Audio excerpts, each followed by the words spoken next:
नमस्कार शेतकरी मित्रांनो, स्वागत आहे तुम्हा सर्वांचं पुन्हा एकदा आपल्या नवीन व्हिडिओमध्ये। आजच्या व्हिडिओमध्ये आज आपण 100 सोनाली कोंबडी पालन खर्च आणि उत्पन्न बघणार आहोत।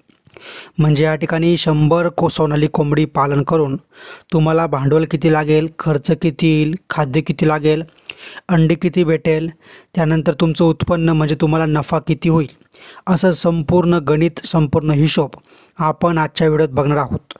प्रत्येक मिनिटाला, प्रत्येक सेकंदाला आपण खूप बारकाईने या ठिकाणी तुम्हाला हिशोब सांगणार आहे।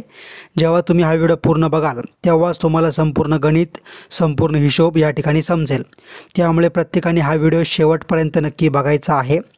आणि जे लोक नवीन आहेत तर त्या सर्वांनी आत्ताच्या आत्ता चॅनलला सबस्क्राईब करून बेल आयकॉनला क्लिक करा आणि व्हिडिओला लाईक करा। जर तुम्ही चॅनलला सबस्क्राईब करून बेल आयकॉनला क्लिक केलं तर येणाऱ्या काळातील असेच व्हिडिओ तुमच्यापर्यंत लवकरात लवकर पोहोचत राहतील। सोबतच लगेच आत्ताच्या आत्ता तुम्ही हा व्हिडिओ कोणत्या जिल्ह्यातून बघत आहात मला लगेच कमेंट करून सांगायचं आहे।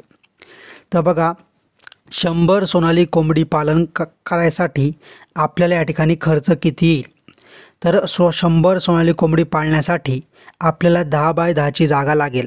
म्हणजे सरासरी 100 स्क्वेअर फुटाची तरी आपल्याला या ठिकाणी जागा लागेल किंवा खुराडं लागेल। आता त्यासाठी आपण 3 ते 4 हजार रुपये या ठिकाणी खर्च करायचा आहे आणि त्यामुळे त्यांना खुराडं किंवा शेड या ठिकाणी तयार करायचं आहे। त्यानंतर त्यांना पाणी पिण्यासाठी 2 ड्रिंकर लागतील आणि खाद्यासाठी 2 फीडर लागतील। आता त्यानंतर विषय राहिला कोंबड्यांचा। जर तुम्ही डायरेक्ट मोठ्या कोंबड्या आणल्या, अंड्यावरच्या कोंबड्या आणल्या तर तुम्हाला 300-400 रुपयाला प्रति कोंबडी या ठिकाणी पडून जाईल। आणि त्या जागेवर जर तुम्ही 1 दिवसाचं पिल्लू आणलं तर तुम्हाला 100 कोंबड्या आणण्यासाठी तुम्हाला सरासरी 150 पिल्लं आणावी लागतील। जेव्हा तुम्ही 1 दिवसाचे 150 पिल्लं आणशाल तेव्हा त्यातून मरतूक वगैरे होऊन तुमच्याजवळ 100 पिल्लांच्या आसपास पिल्लं शिल्लक राहतील। मग त्यामुळे तुम्ही 150 पिल्लं आणायची आहेत।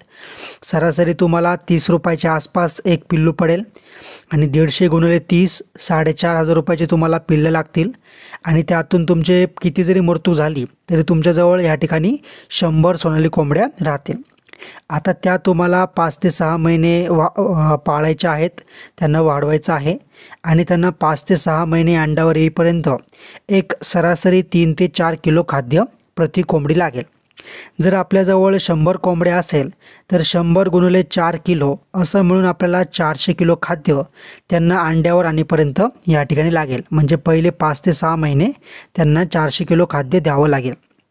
आता 400 किलो खाद्य 30 रुपये प्रति किलोने आपण दिलं तर 12,000 रुपयाचं त्यांना पहिल्या 5 ते 6 महिने किंवा अंड्यावर येईपर्यंत खाद्य द्यावं लागेल।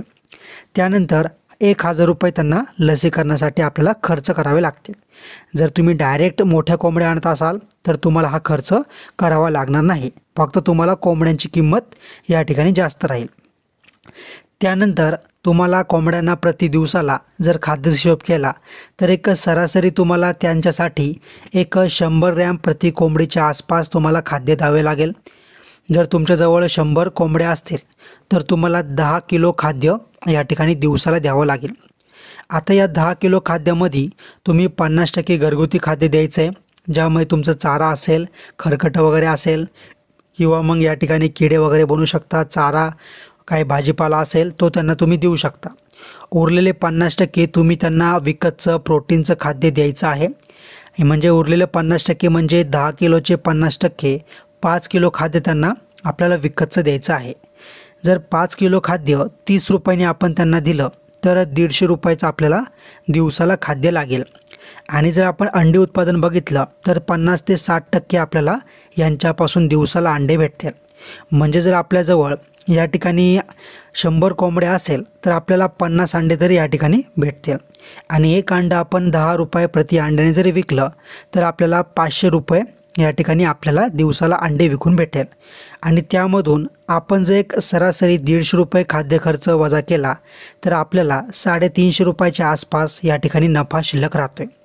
350 दिवसाला म्हणजे महिन्याला जो नफा होईल आपला तो होईल या ठिकाणी 10,500च्या आसपास आपल्याला महिन्याकाठी उत्पन्न या ठिकाणी सहजपणे भेटून जाईल। तर मित्रांनो, तुम्हाला आपला हा व्हिडिओ कसा वाटला मला कमेंटमध्ये नक्की सांगा. सोबतच तुम्ही हा व्हिडिओ कोणत्या जिल्ह्यातून बघताय तर ते देखील मला कमेंटमध्ये सांगा.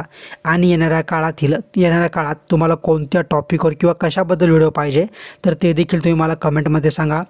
असेच व्हिडिओ दररोज बघण्यासाठी चॅनलला सबस्क्राईब करा, बेल आयकॉनला क्लिक करा आणि व्हिडिओला लाईक नक्की करा. धन्यवाद.